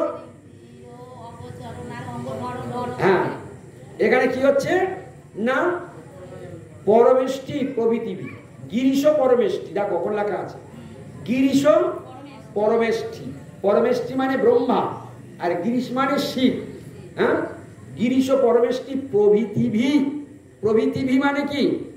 হ্যাঁ, শিব, ব্রহ্মা আদি দেবতাগণ এবং অন্যান্য মুনি ঋষিগণ আদি সবাই তারা গিরিশ পরমেষ্টি প্রভৃতিভি স্বভক্তব্য শুদ্ধাং নিজ ভজন মুদ্রাম উপদিশন। হরে কৃষ্ণ। স্বভক্তব্য অর্থাৎ নিজ ভক্তগণকে, চৈতন্য মহাপ্রভু আমার দিকে তাকান, অন্যদিকে তাকাবেন না, বুঝতে পারুন আর না পারুন শুনে যান, এতেই চরম মঙ্গল হবে। মহাপ্রভু তত্ত্ব জীবনে করতেও পারবেন না। আজকের কি ভাগ্যে একটু শ্রবণ হচ্ছে, কানে যাচ্ছে এই তত্ত্ব কথাগুলো, এই কথাগুলো একটু মন দিয়ে শুনে যান, এতেই আপনাদের অশেষ অশেষ মঙ্গল লাভ হবে। স্বভক্তব্য, স্বভক্তব্য, সবাই বলুন স্বভক্তব্য। স্ব মানে নিজ, ভক্তব্য মানে সকল ভক্তবৃন্দকে, তার সকল নিজ ভক্তবৃন্দকে স্বভক্তব্য শুদ্ধাং নিজ ভজন মুদ্রাম উপদিশন। নিজ ভজন মুদ্রা, নিজের ভজন কৌশলগুলি উপদিশন, উপদেশ করছেন। কাদেরকে?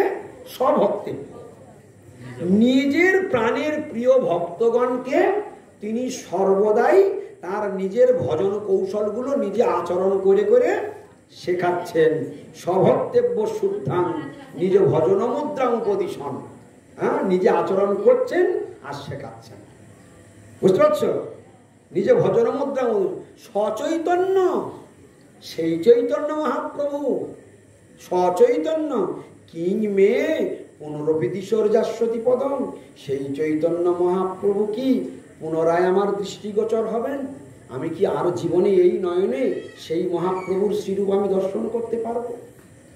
আজ থেকে 538 বছর আগে মহাপ্রভু ধরাধামে এসেছিলেন। তখন যারা জন্মগ্রহণ করেছিলেন নবদ্বীপে, তারা সাক্ষাৎভাবে মহাপ্রভুকে দর্শন করেছে, তারা স্বয়ং ভগবানের সঙ্গে লীলাবিলাস করেছে, তারা মশাল হাতে নিয়ে দৌড়েছে, তারা মহাপ্রভুর সংকীর্তন লীলা সচক্ষে দেখেছে। কিন্তু আমরা তার পরে এসেছি, আমরা 538 বছর পরে এসেছি, আমরা আর আমাদের আর দর্শন হয়নি। কিন্তু দ্বিতীয় প্রেমের আনন্দলনে মহাপ্রভুর দুটো সৈনিক মহাপ্রভু পাঠিয়েছিলেন, নম ভক্তি বিনোদায় সচ্চিদানন্দ নামিনে গৌর শক্তি স্বরূপায় রূপানু গোবরায়তে। আর একজনকে পাঠালেন নমং বিষ্ণু পাদায় কৃষ্ণ প্রেষ্ঠায় ভূতলে। এই দুই মহা সৈনিক এসে দ্বিতীয় প্রেমের আন্দোলন তৈরি করে সারা পৃথিবী মাতিয়ে দিল। আর সেই দ্বিতীয় প্রেমের আন্দোলনে আমরা যোগদান করেছি। তাহলে প্রথম প্রেমের আন্দোলনে আমরা ছিলাম না, ছিলাম কোথাও না কোথাও ছিলাম, কিন্তু সেই সময় কোথায় ছিলাম আমরা তো সেই জ্ঞানটা তো আমাদের নাই। জীব তো অমর, জীব তো কোনোদিন জন্ম নেই, মৃত্যু নেই। আমরা কোথাও না কোথাও ছিলাম সেই সময়। মহাপ্রভু যখন আজ থেকে 538 বছর আগে লীলাবিলাস করেছেন নদিয়াতে, সে সময় আমরাও ছিলাম। কোথায় ছিলাম জানি না, কিন্তু যেখানে থাকি প্রথম প্রেমের আন্দোলন ওইটাই। আর এখন চলছে দ্বিতীয় প্রেমের আন্দোলন। সারা পৃথিবী উত্তাল হচ্ছে কৃষ্ণ নামের বন্যায়। রাস্তাঘাটে, পথে মাঠে, ট্রেনে, টামে, বাসে বৈষ্ণব এখন ছড়াছড়ি, হরিকীর্তনের ছড়াছড়ি চলছে, চারিদিকে চলছে কি না? বলছে দ্বিতীয় প্রেমের ঢেউ উঠেছে। এই প্রেমের ঢেউ নিত্যানন্দ প্রভু বলে গিয়েছিলেন যে আমরা চলে যাবার পর ঠিক 350 বছর পরে আবার দুই সেনাপতি আসবে, প্রেমের ঢেউ তুলবে। নিত্যানন্দ প্রভু ভবিষ্যৎবাণী করে গিয়েছিলেন। আজকে সেই প্রেমের আন্দোলন চলছে। বুঝতে পেরেছ? তাহলে আমরা নিহাত কম ভাগ্যবান নয়। কিন্তু এই গানের উপগোস্বাইপাদ কি বললেন? সচৈতন্য কিংমে পুনরপি দিশোর যাস্বতী পদম। তোমরা বলতে পারবে? সচৈতন্য, সবাই বলো, জয় বলো। সচৈতন্য কিংমে পুনরপি দিশোর যাস্বতী পদম। এই কথাটার বাংলা মানে কি হলো? সচৈতন্য সেই চৈতন্য মহাপ্রভু, কিং কি, পুনরপি পুনরায়, মে আমার, যাস্বতী পদম আমার দৃষ্টিগোচর হবে। দিশোর যাস্বতী পদম আমার দৃষ্টিগোচর হবেন। অর্থাৎ আমি কি তাকে এই নয়নে তাকে কোনোদিন আর দেখতে পাবো? তাহলে এই শ্লোকটার বাংলা অর্থ কি দাঁড়ালো? যে তিনি সদুপাস্য, তিনি সর্বদাই উপাস্য তত্ত্ব, তিনি চির প্রণয় বহনকারী, ব্রহ্মাদি দেবতাগণ প্রমুখ সর্বদাই তার আরাধনা করেন, এবং তিনি স্বয়ং মনুষ্য রূপ ধারণকারী হয়ে এসেছেন, মনুষ্য রূপ ধারণ করে এসেছেন। তিনি স্বভক্তব্য শুদ্ধাং নিজ ভজন মুদ্রা উপদেশন। তিনি তার নিজ ভক্তগণকে নিজের ভজন মুদ্রা উপদেশ দিয়ে শেখালেন। তিনি নাম গুণগান কীর্তন শেখালেন, তিনি ভাগবত পাঠ শেখালেন, তিনি নগর সংকীর্তন শেখালেন, তিনি মস্তক মুন্ডন শেখালেন, তিনি গুরু দীক্ষা শেখালেন। কি শেখালেন কি না? তাহলে সব কিছু কে শেখালো? তাহলে নিজের ভজন মুদ্রা নিজেই শেখাচ্ছেন। নিজ নিজ ভজন মুদ্রা, সবাই বলো উপদিশন। উপদিশন মানে কি? উপদেশ করছেন। নিজ ভজন মুদ্রা, নিজের ভজন কৌশলগুলি কি করে তার ভজন করতে হবে নিজেই আচরণ করে শেখাচ্ছেন। আচ্ছা, এরকম এরকম দয়াল আর জগতে কোথায় পাবে? সেই চৈতন্য মহাপ্রভুর এই লীলা, সেই এই জন্য এই স্তবটা যদি আমরা করি, প্রত্যেক দিন মহাপ্রভুকে শোনাই, মহাপ্রভু খুশি হবে কি না? হ্যাঁ, যে তোমরা আমাকে দর্শন করতে চাইছো, প্রত্যেক দিন যদি বলো সচৈতন্য কিংমে পুনরপি দিশোর যাস্বতি পদম, সচৈতন্য কিংমে পুনরপি দিশোর যাস্বতি পদম, সচৈতন্য কিংমে পুনরপি দিশোর যাস্বতি পদম, এই কথাটা বলতে বলতে বলতে বলতে একদিন যদি এটা এর মানেটা বুঝতে পারলাম, আগে বুঝতে পারতাম না, কিন্তু আজকের এখানে এসে আজ এখানে এসে লাভ হয়েছে, লাভ হয়েছে। সচৈতন্য কিংমে পুনরপি দিশোর যাস্বতি পদম, অর্থাৎ সেই চৈতন্য মহাপ্রভু কি পুনরায় আমার দৃষ্টিগোচর হইবেন, আজকে এটা শুনলাম, বাংলা মানে এটা বুঝলাম, প্রতিদিন বলি, প্রতিদিন বলবো, কিন্তু এই বলতে বলতে হঠাৎ যদি কোনোদিন আবেগের ভরে এই কথাটা মনে পড়ে ব্যথাতুর হয়ে এই বলতে বলতে দুফোঁটা চোখের জল যদি কোনোদিন একদিন গড়িয়ে পড়ে, ওইটুকুতেই মহাপ্রভু গ্র্যান্ড করে দেবে এবং হয়তো ওই দিনেই তোমার ভাগ্যের দরজা খুলে যাবে, মহাপ্রভু তোমার দরখাস্তে সই করে দেবে। বলুন মা, তাহলে বলাটা কতটা প্র্যাকটিস করতে হবে, নিরন্তর বলতে থাকো, বলতে থাকো, বলতে বলতে বলতে বলতে একদিন কি ভাগ্যের দরজা খুলবেই খুলবে, এতে কোনো সন্দেহ না। হরে কৃষ্ণ। কার কি প্রশ্ন আছে এবার বলো দেখে? একটা প্রশ্ন এসেছে, কেউ না প্রশ্ন করবে, আমাদের ভাগ্যও তো একটা করে করবে, চিন্তা করে খুব। আমরা আমাদের দেহ নয়, তাহলে মৃত্যুর পর দেহকে নিয়ে এত ব্যস্ত হই কেন? হরিদাস ঠাকুরের দেহত্যাগের পর মহাপ্রভু তাঁর দেহ নিয়ে অত ব্যস্ত হয়েছিল কেন? বেটা প্রশ্নগুলো করে বেঁচে বেঁচে ভাব। কি প্রশ্ন করেছে? আমরা আমাদের দেহ নই, সত্যিই তো আমরা আমাদের দেহ নেই, তাহলে মৃত্যুর পর দেহকে নিয়ে এত ব্যস্ত হই কেন?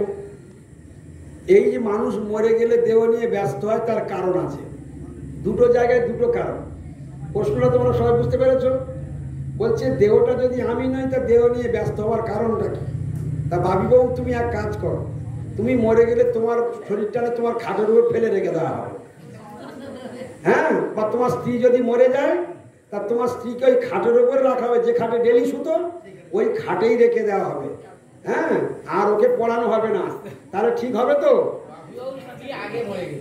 আর বাপি মরে গেলে বাপিকে রেখে দেওয়া হবে, কি তাহলে তো ঠিক হবে তো? মাসখানেক থাক, বেশি রাখতে হবে না, মাসখানেক থাকবে, তারপর ওই ঘরে বাস করতে পারবে তো? কোথায় সে বাবু কই? হাত তোলো।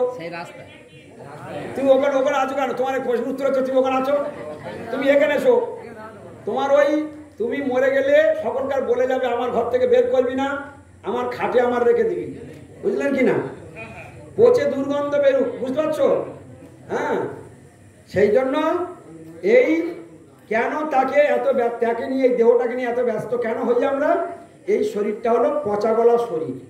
এর যেই ভগবান, ভালো করে মন দিয়ে শুনবে, এই শরীরটা প্রকৃত করে পচা গলা শরীর।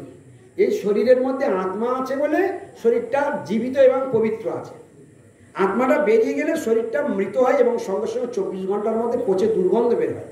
তাই সেই দুর্গন্ধ বের হওয়ার আগেই তাড়াতাড়ি তাকে শ্মশান কার্য না করে দিলে, তাকে পুড়িয়ে দিলে সমাজ দূষিত হয়ে যায়। এই জন্য এই নশ্বর জল শরীরটাকে ব্যস্ততার সঙ্গে তাড়াতাড়ি বের করে তাকে পুড়িয়ে দেওয়া হয়। এটা হলো আমাদের সমাজের গল্প।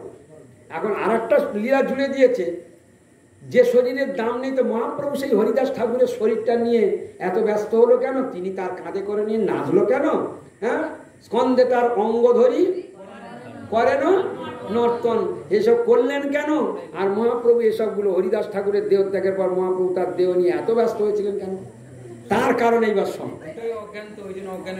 হ্যাঁ চলো, আচ্ছা হোক, শুনুন শুনুন, তার মনের বাসনা তুমি আর ঘা দিও না, দুটোই তো হবে।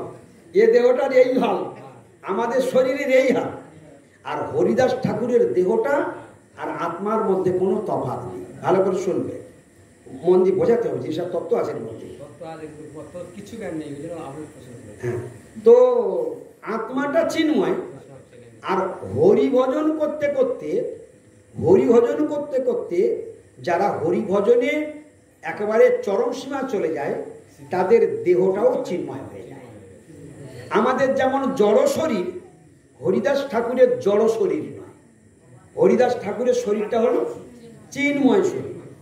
তো সেই চিন্ময় শরীরে এই জন্য বৈষ্ণবদের মুখে আগুন দেওয়া হয় না। বৈষ্ণবদের মুখে যেহেতু হরিনাম কীর্তন হয় তাই তাদের চরণে আগুন দেওয়া হয়। আর সাধারণ মানুষের মুখাগ্নি বলে বেদে উল্লেখ আছে, মুখাগ্নি, মুখে আগুন দিতে হয়।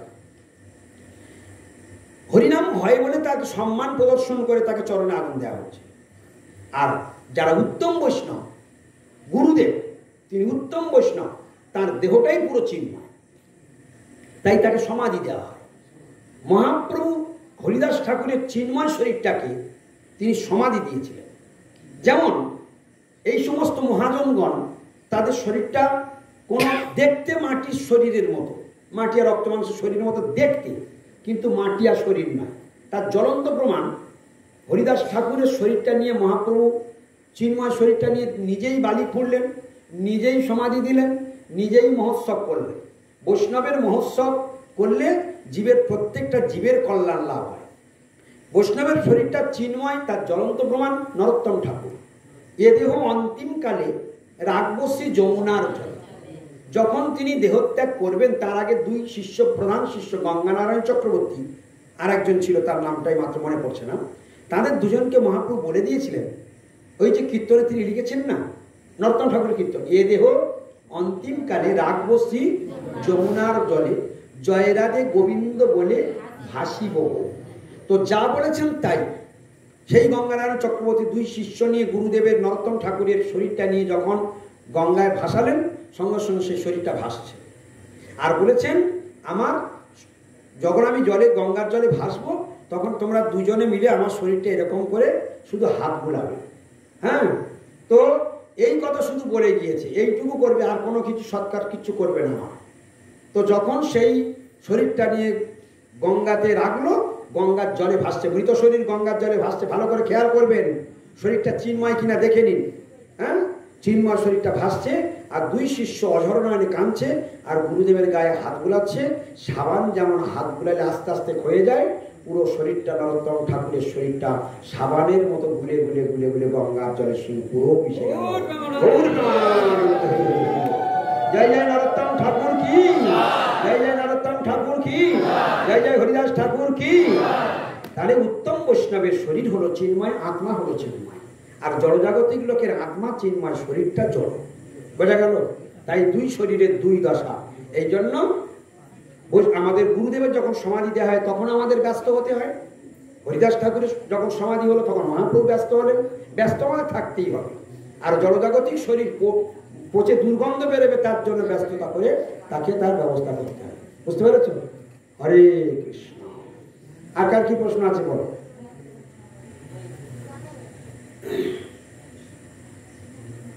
তোমাদের কারো কোনো প্রশ্ন না থাকলে এবার আমি প্রশ্ন করবো। হয় তোমরা করো, নয় আমি করবো। ও টাইম হয়ে গিয়েছে, আর 15 মিনিট টাইম আছে। এর মধ্যে প্রশ্ন উত্তর করবো, কীর্তন করবো, মহামন্ত্র করবো, জয় দেব, টাইম বাস্ট হয়ে চলে যাবে। হরে কৃষ্ণ। কার প্রশ্ন নেই? আমি প্রশ্ন করি কি? তোমরা সব জানো, ওই জন্য তোমাদের প্রশ্ন নেই। হ্যাঁ, হরে কৃষ্ণ।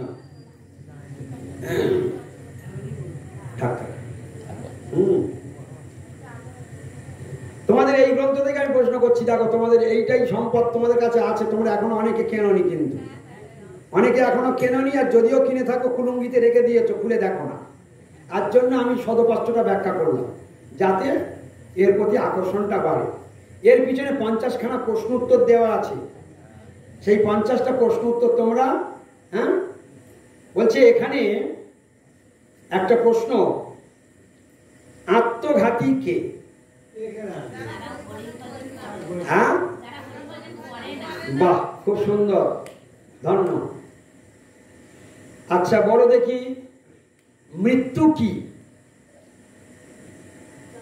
মৃত্যু কি? মৃত্যু কাকে বলে? প্রকৃত মৃত্যু কি? প্রশ্ন, প্রকৃত মৃত্যু কি? মরতে তো আমাদের সকলের হবে তো, নাকি? মরতে তো হবে তো, তাহলে মৃত্যুটা কি? অর্থাৎ প্রকৃত মৃত্যুটা কি? হ্যাঁ, অপর্ণা ঠিক বলছে, হরিভজন না করাটাই মৃত্যু। গৌর প্রেমানন্দে হরিবল। দুটো দুটো প্রশ্ন উত্তর ওই একাই দিল। তাহলে হরিভজন না করাই হলো মৃত্যু। এটা এটা প্রমাণ কোথায় আছে? ভাগবতে মাতা দেবহূতি বললেন, নেহতৎকর্ম ধর্মায় ন বিরাগায় কল্পতে ন তীর্থপাদই জীবন নপি মৃত হিস। জীবিত অবস্থাতেই সে মৃত যে হরি আরাধনা করে। বোঝা গেল? তাহলে হরি আরাধনা না করা মানে মৃত্যু। সে মৃত ব্যক্তি, সে মরা ঘুরে বেড়াচ্ছে, সেটা জ্যান্ত মরা। তাহলে হরিভজন না করে সমাজে বেঁচে থাকা মানে কি? হ্যাঁ, গৌর প্রেমানন্দে হরিবল। আচ্ছা, বলবে না কেউ, হাত তুলবে, মুখ খুলবে না, হাত তুলবে, আমি ডেকে নেব। অমৃত কি? হাত মুখ খুলবে না। আচ্ছা বলো। হ্যাঁ,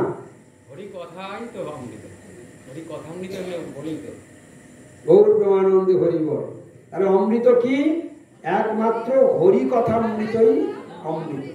হ্যাঁ, হরি কথাই হলো একমাত্র অমৃত। মূর্খ কে? হাত তুলবে, বলবে না।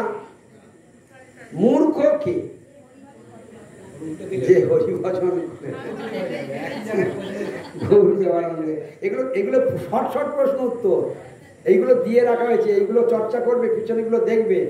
হ্যাঁ, অর্থাৎ মূর্খ কে? তোমরা বলেছো যে যে হরিভজন করে না, ওটুকু বলতে হবে। কিন্তু আর একটা এখানে তত্ত্ব জুড়ে দেওয়া আছে, এইটুকু বললে ভালো হবে। সে হলো প্রকৃত মূর্খ। দেহ ও দেহ সম্বন্ধীয় বস্তুতে আমি আমার বুদ্ধি যা, সে হলো প্রকৃত মূর্খ। এ হলো প্রকৃত মূর্খ। যে হরিভজন করে না সে আত্মঘাতী। যে হরিভজন করে না সে আত্মঘাতী। আর এখানে বলেছে মূর্খকে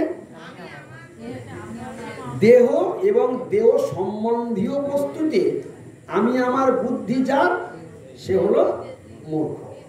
তার এখানে আমি কে আর আমার বলতে কি আছে? তাহলে এখানে আমি আর আমার কে কোথায়? আমি কে আর আমার বলতে কি আছে? তাহলে তুমি কে? তুমি আত্মা। তাহলে তোমার বলতে কি আছে? তোমার বলতে কিছুই নাই। কে উত্তর দেবে?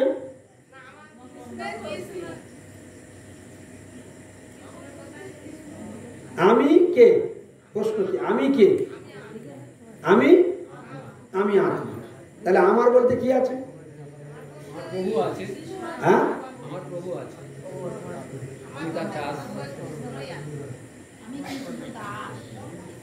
কত ছোট্ট ছোট্ট কথার মধ্যে জাদু লুকিয়ে আছে। একটু বুঝতে হবে, মাথা ঠান্ডা করে বুঝতে হবে। এখানে একটু আগে কি বলে? মূর্খ কে? তার প্রশ্ন কি হয়েছে? মূর্খ কে? তার উত্তর কি এসেছিল? দেহ এবং দেহ সম্বন্ধীয় বস্তু। দুটো শব্দ আছে এখানে।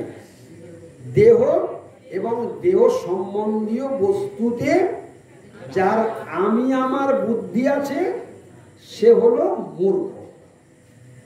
এখন প্রশ্ন হলো, আমি তাহলে কি? দেহ আর দেহ সম্বন্ধী বস্তুতে যার আমি আমার বোধ আছে, সে মূর্খ। তাহলে এখানে আমিটা কি? তখন তার উত্তর কি পাওয়া গেল? আমি আত্মা। আত্মা তো আর দেহ নয়, দেহ আলাদা, আত্মা আলাদা। তাহলে দেহকে আমরা যারা মনে করে আমি, তারা মূর্খ। কিন্তু আত্মাকে যারা আমি মনে করে, তারা কি মূর্খ? তারাই পণ্ডিত। আত্মাকে যারা বলে আমি, তারা হলো পণ্ডিত। তাহলে দেহ যদি আমি মনে করে, তাহলে দেহের সঙ্গে স্ত্রী, দেহের সঙ্গে স্বামী, দেহের সঙ্গে সন্তান, টাকা পয়সা, এইগুলো দেহ সম্বন্ধীয় বস্তু আমার বলে। দেহকে আমি মনে করি, আর দেহের সঙ্গে যেগুলো কানেকশন সেগুলো আমার বলে। এখন আমি যদি আত্মা হই তাহলে আমার বলতে আর কি আছে? আত্মার সম্বন্ধে যা কিছু আত্মার সম্বন্ধে কি আছে? প্রভু ভগবান। হ্যাঁ, আত্মা পরমাত্মাই আমার একমাত্র সম্পদ, একমাত্র আমার ধন, যেটা প্রভু প্রথমেই ইঙ্গিত দিয়েছে। তাহলে আমার বলতে আমি তো তোমার, তুমি তো আমার, সব দেওয়া আছে কিন্তু খুঁজে পাবে না টাইম। আমি তো তোমার, তুমি তো আমার, কি কাজ ও অপর ধন, ওই সব আমার বলে। আর তত্ত্বদর্শী কি বলছে? কি কাজ অপর ধনে, অন্য ধনের কি প্রয়োজন? আমি তোমার আর তুমি আমার। তাহলে প্রকৃত আমি আমার কি হলো? আমি আত্মা আর কৃষ্ণ আমার প্রভু, তিনি আমার পিতা, এই হলো আমার, তিনি আমার ধন। হ্যাঁ, কৃষ্ণ আমার পিতা, কৃষ্ণ আমার মাতা, কৃষ্ণ আমার ধন, কৃষ্ণ আমার প্রাণ। কৃষ্ণ মাতা, কৃষ্ণ পিতা, তাহলে তোমার বলতে কিচ্ছু নেই? কি হল কীর্তন লাইনে কি বলল? কৃষ্ণ মাতা, কৃষ্ণ পিতা, কৃষ্ণ ধন প্রাণ। কার? ওগুলো পাড়ার লোকের। হ্যাঁ, কি? আচ্ছা, আমি এগুলো বাইরে থেকে বলছি না, কীর্তনের ভেতর থেকে বলছি। দেখো, আমরা কীর্তন করি কিন্তু বোধ তো আমাদের আসে না। তাহলে এখানে দুইটা আমি আমার পাওয়া গেল। আমি আত্মা, আমার কৃষ্ণ আমার ধন, কৃষ্ণ আমার প্রাণ, কৃষ্ণ আমার পিতা, কৃষ্ণ আমার প্রভু, কৃষ্ণ আমার সব। এই হলো আমি আমার, পারমার্থিক আমি আমার। আর জড়জাগতিক আমি হলাম দেহ, ভাবনাটা ভাবে যেটা, দেহ আমি, আর আমার স্বামী, আমার ছেলে, সব রক্ত মাংসের থলিগুলো সব আমার। রক্ত মাংসের থলিগুলো সব আমার, যেগুলো চিতার উপরে পুড়বে ওইগুলো সব আমার। হ্যাঁ, গৌর প্রেমানন্দ হরি বল। নিজেও পুড়বে, সে বলছে আমি শরীর। গৌর প্রেমানন্দ হরি বল। যাক, এই পর্যন্ত প্রশ্ন উত্তর থাক, আবার কোনোদিন প্রশ্ন উত্তর হবে নাকি? এখন কীর্তন হবে একটা। হ্যাঁ বাবা, আমি সেই চিন্তা করছি, এখনো দিলীপ বাবু কেন এসে পঞ্চায়েতে। হ্যাঁ, আচ্ছা কও। সারা জীবন ছোটবেলা থেকে কালী পূজা, দুর্গা পূজা, লক্ষ্মী পূজা সব করে এসেছি। গুরুচরণ আমি আশ্রয় করি, সবে আমি গুরুচরণ আশ্রয় করি। আর জড়জগতের এইরকম তো অনেক মানুষ আছে যে যারা গুরুচরণ আশ্রয় করে না, অথচ দেবতাদের মানে কালী, দুর্গা, লক্ষ্মী ভজনা করছে। আচ্ছা, তারা যে সারা জীবন যে ভজনা করছে, তাদের হিসাবের শেষকালে হিসাবটা কি জিরো হবে না কিছু পাবে? কাদেরটা জিরো হবে? হ্যাঁ, যারা আশ্রয় করেনি সারা জীবন, কালী পূজা, দুর্গা পূজা, লক্ষ্মী পূজা। ঠিক আছে, আর বলতে হবে না। হরে কৃষ্ণ। উনি বলছেন, ওনার প্রশ্ন হচ্ছে, কালী, দুর্গা আদি দেবতাদের আমি সারা জীবন পূজা করে এসেছি, শেষ বয়সে এসে সাধুদের পাল্লায় পড়ে সবে গুরু আশ্রয় করে এই পথে এসেছি। তো এরকম আমার মতো জগতে তো বহুল মানুষ আছে যারা শুধু দেবদেবী নিয়ে পড়ে আছে, তো তাদের ফল কি জিরো হবে? তোমরা উত্তর দেবে তো নাকি? ও প্রশ্নের উত্তর তোমরা দেবে? বলছে শোনো, দেবদেবীর পূজার ফলটা কি? যদি সূক্ষ্মাতি সূক্ষ্ম বিচার করি, ঠকা ছাড়ার জেতার কোনো জায়গায় নেই। সূক্ষ্ম বিচার করলে দেবদেবীকে নিয়ে যারা পড়ে থাকবে তাদের কি হবে একটু ভালো করে মন দিয়ে শুনে নাও। উত্তরটা দেওয়ার পরে যদি ফের পাল্টা কারোর প্রশ্ন থাকে তাহলে ফের প্রশ্ন করে জেনে নিও, কিন্তু ভুল ব্যাখ্যা করবে না। দেবদেবীর পূজা নিয়ে শ্রীমদ্ ভগবত গীতাতে কৃষ্ণ অনেকগুলো কথা বলেছেন, একটা দুটো না, অনেকগুলো কথা দেবদেবীর সম্বন্ধে ভগবান নিজের মুখেই তিনি বলেছেন। শুনতে হলে ভগবান কৃষ্ণের কথা শোনো, অন্য কারোর কথা শুনবে না, তাহলে ঠকে ভূত হয়ে যাবে। কৃষ্ণ বলে দিয়েছেন, তুমি দেবদেবীর পূজা করবে, করো, ভালো করে মন দিয়ে শুনবে। তোমার দেবদেবী ভালো লাগে, তুমি দেবদেবীর পূজা করবে, করো, কিন্তু তুমি ঠকবে, এরকম বলেছে। যে করবে সে অল্প বুদ্ধিমান। আর কি হবে, এও বলেছে তুমি দেবদেবীর পূজা করবে, করো, পুণ্য পাবে, পুণ্য পেলে তুমি ভোগ করতে পারবে, কিন্তু যেই পুণ্য শেষ হয়ে যাবে সঙ্গে সঙ্গে মর্তভূমিতে ফের নামবে। তাহলে সেই আগে যে দুঃখের জ্বালা জ্বলছিলাম আবার সেই দুঃখ ফিরে আসলাম। তাহলে পূজা করে আমার লাভটা কি হলো? আর গোবিন্দ বলছে আমার পূজা করলে তুমি আমার লোকে চলে যাবে, এই পুনর্জন্ম তোমার আর কোনোদিন হবে না, তুমি নিরন্তর সুখ শান্তি আনন্দ মঙ্গলের আধারে অতএব দেবদেবীর পিছনে যারা দৌড়াচ্ছেন, আপনারা যদি ইচ্ছা হয় দৌড়ান, কিন্তু গাছের গোড়ায় জল দিলে অর্থাৎ কৃষ্ণ পূজা করলে 33 কোটি দেবতা সকলের পূজা হয়ে যায়, আলাদা আলাদা করে কারুর আর পূজা করতে লাগে না। তাই কৃষ্ণ পূজা করুন, একাদশী ব্রত করুন, সাধু সঙ্গ করুন, হরিনাম কীর্তন করুন, তুলসীতে জল দিন, তুলসীর পরিক্রমা করুন, তুলসীর মালা কণ্ঠে ধারণ করুন, আর যেখানে বৈষ্ণবগণ হরি কীর্তন করে সাধু সঙ্গে বসে বসে হরিকথা শ্রবণ করুন। এইভাবে ধীরে ধীরে ধীরে ধীরে মুক্তির দরজা খুলবেন। এটা শাস্ত্রে বর্ণনা আছে, ভাগবতে এইভাবে বলা হয়েছে, শতাং প্রসঙ্গাত মম বীর্য সংবিদ ভবন্তি হৃদকর্ণ রসায়না কথা তজ্জসনাথ আশু অপবর্গ বর্তমানী শ্রদ্ধারতি ভক্তির অনুক্রমিষ্যতি। ধীরে ধীরে ধীরে ধীরে তারা সব ভবসমুদ্র পার হয়ে যাবে। মহাপ্রভু বললেন ক্রমে ক্রমে পায়েল ভবসিন্ধু ফুল। এইটাই হলো মেন মানে ফ্যাক্ট। অতএব দেবদেবীর পিছনে যারা দৌড়াচ্ছে তারা দৌড়াক, যদি তাদের ভালো লাগে দৌড়াক, কিন্তু ওই লাস্টে গিয়ে ঠকবে, কষ্ট পাবে, আবার এই জন্মমৃত্যু জরাব্যাধির চক্রে থাকতে হবে।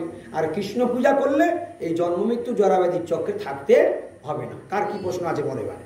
এই প্রসঙ্গে কার কোনো প্রশ্ন থাকলে বলো। দেবদেবী সম্বন্ধে আর কারো কোনো প্রশ্ন আছে?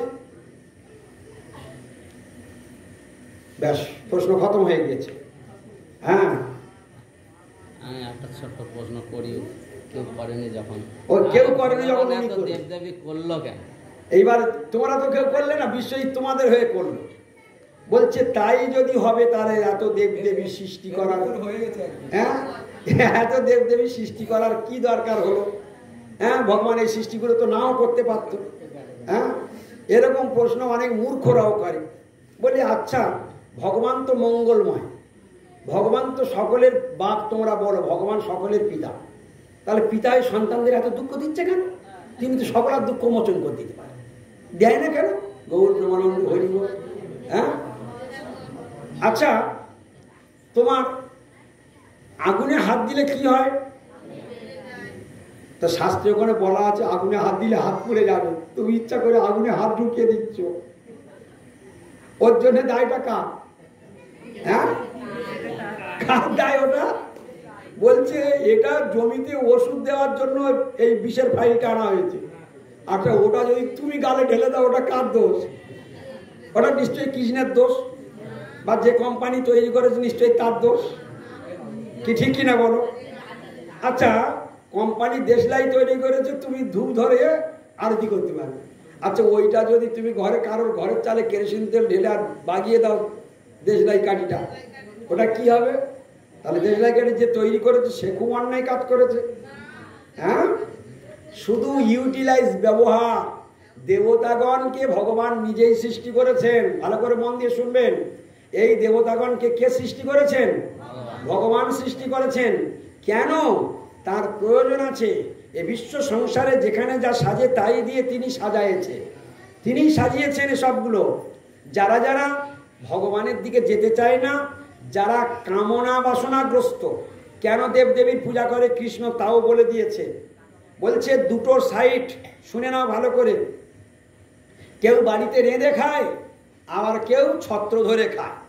বৃন্দাবনে কিছু আছে, সেখানে প্রত্যেক দিন অন্ন ছত্র খোলা হয়, টাইমে রান্না হয়। তারা ভান্ডারা নয়, ভান্ডারা তো উৎসব, ওটা ভান্ডারা নয়, এটা হচ্ছে ছত্র খোলা হয়, অন্ন ছত্র। মানে বড় বড় মারোয়ারিরা কি করে, বৃন্দাবনের এক একটা জায়গায় অন্ন ছত্র, এখানে বেলা 8টা থেকে অন্ন দেয়, ওইখানে বেলা 12টা থেকে অন্ন দেয়, ওইখানে সন্ধ্যে 5টার সময় থেকে বা সন্ধ্যে 7টা থেকে রুটি দেয়। ওইসব যারা যারা বৃন্দাবনে ওই ফুটপাতে পড়ে থাকে, হ্যাঁ, আর চিমটে দিয়ে ওই সব বাবার প্রসাদ খায়, আর বড় বড় দাড়ি জোটা করে বৃন্দাবন অলি গলি পড়ে আছে, বুঝতে পারছো? ওরা সব কায়দা কানুন জানে, কখন কোন সময় কোন জায়গায় দেয় ওরা সব জানে। আবার বৃন্দাবনে ব্রজবাসীরা তারা বাস করছে, আবার ভজনশীল সাধুরা নিজেরা ঘর ভাড়া করে সেখানে রন্ধন করে খাচ্ছে, আবার ভগবানের ভজন করছে। তাহলে কত রকমের আছে। তাহলে কেউ মেঙে খাচ্ছে, কেউ রান্না করে খাচ্ছে, কি কথা ঠিক কিনা? কেউ মেঙে খাচ্ছে, কেউ রান্না করে খাচ্ছে।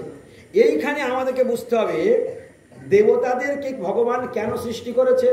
কারণ হচ্ছে, বলছে এই সংসারে দেখো, ভগবান বলছেন যাদের, খুব মন দিয়ে শুনবে তবে বুঝতে পারবে, ভগবান বলছেন যাদের কামনা বাসনা নেই তারা আমার পিছনে লাইন দাও, আর যাদের কামনা বাসনা চরিতার্থ করবার দরকার আছে তারা ওই দেবদাবির গোডাউনে লাইন দাও। বুঝতে পেরেছ? শর্ট কথার উত্তর কিছু বুঝতে পেরেছ? কি মাথায় ঢুকেছে? এ তো শুনবে আর ভুলবে, এসব আমার বেকার বলা। হ্যাঁ, তাহলে গোবিন্দ চায় না যে আমার কাছে এসে কেউ ঘ্যানর করুক। যাদের চাইবার দরকার আছে তাদের জন্য আমি দেবদেবী সৃষ্টি করেছি, 3 নম্বর গোডাউন খুলে রেখেছি, ওখান থেকে সব রিলিফ ধরে নাও আর খাও। রেশন দোকানটা, হ্যাঁ, রেশন কার্ড এসে দাঁড়াবে, গপ গপ মাল নেবে আর বাড়ি যাবে। তাহলে দেবদেবীরা হচ্ছে ডিলার, কার ডিলার? কৃষ্ণের ডিলার। তাহলে ডিলার বাপ না কৃষ্ণ বাপ? চালটা সরকার দেয় না ডিলার দেয়? সরকার পাঠায় বলে ডিলার দেয়। সরকার যদি 4 সপ্তাহ চাল না পাঠায়, ডিলার তোমার ডেকে ডেকে চাল দেবে। তাহলে দেবদেবীরা যা কিছু তোমাদের দিচ্ছে, ভগবান কৃষ্ণ বলে দিয়েছেন গীতাতে, ও সবগুলো আমারই সম্পদ, আমি দিয়ে রেখেছি, সেইগুলো তোমাদের দিচ্ছে। বুঝতে পেরেছো? আর কিছু অসুবিধা আছে বোঝার? তাহলে দেবদেবীরা কার দাস দাসী? ভগবান কৃষ্ণের দাস দাসী। দেবদেবী হলো ডিলার, সেই ফলগুলো প্রদান করছে। ওই শ্লোকটা বলে দিচ্ছি, শুনে নাও। কাম স্তৈরিত জ্ঞানা প্রপদ্যন্তে অন্য দেবতা। ধরে ধরে কৃষ্ণ বলে দিলেন কারা দেবদেবীর পূজা করবে, কারা দেবদেবীর পূজা করে। কামই, কামই, সবাই বলো, সবাই বলো। তৈ তৈ হিত জ্ঞান, তৈ তৈ হিত জ্ঞান। হিতজ্ঞান মানে যাদের জ্ঞান অপহরণ হয়ে গিয়েছে, মায়াদেবী যাদের জ্ঞান অপহরণ করে নিয়েছে। তৈ তৈ কামই, যার যেমন যেমন হৃদয়ে কামনা বাসনা আছে, সেই সেই কামনা বাসনা অনুসারে তারা সেই রকম দেবদেবীর কাছে লাইন দিচ্ছে। বুঝতে পেরেছ? তাহলে দেবদেবীর পূজা কেন করে সমাজের মানুষ, সেটা কৃষ্ণ গীতাতে বলেই দিয়েছে। বুঝতে কারো অসুবিধা হলো? তাহলে দেবদেবীর পূজা কারা করে? যাদের কামনা বাসনা চরিতার্থ করবার বাসনা আছে। আর কৃষ্ণ পূজা কারা করবে? গোবিন্দ তোমার চরণ বিনা কিছু ধন সংসারে নাই আছে আর। বৈষ্ণবের ভাষা, প্রভু গো তোমার চরণ বিনা কিছু ধন সংসারে নাই আছে আর। ঠাকুর ভকতি বিন জড় বিদ্যা ছাড়ি তুয়া পদ করে কার চরণ সার করলো? কৃষ্ণের চরণ সার করলো। তাহলে চরণ, এই জন্য ভগবানের চরণ বিনা আর জগতে কোনো সম্পদ নাই। একমাত্র সম্পদ যদি থাকতে হয় গোবিন্দ চরণ। দেবদেবীর কাছে গেলে আমরা যেতে পারি, কিন্তু আমরাই গাইব, আমরাই ঠকবো। আর গোবিন্দের কাছে গেলে কোনোদিন ঠকার আর কোনো জায়গা নেই। গৌর প্রেমানন্দে বাঞ্ছা কর্মতর ভস্য কৃপা আসলে কারণ কালকের ঘোষণা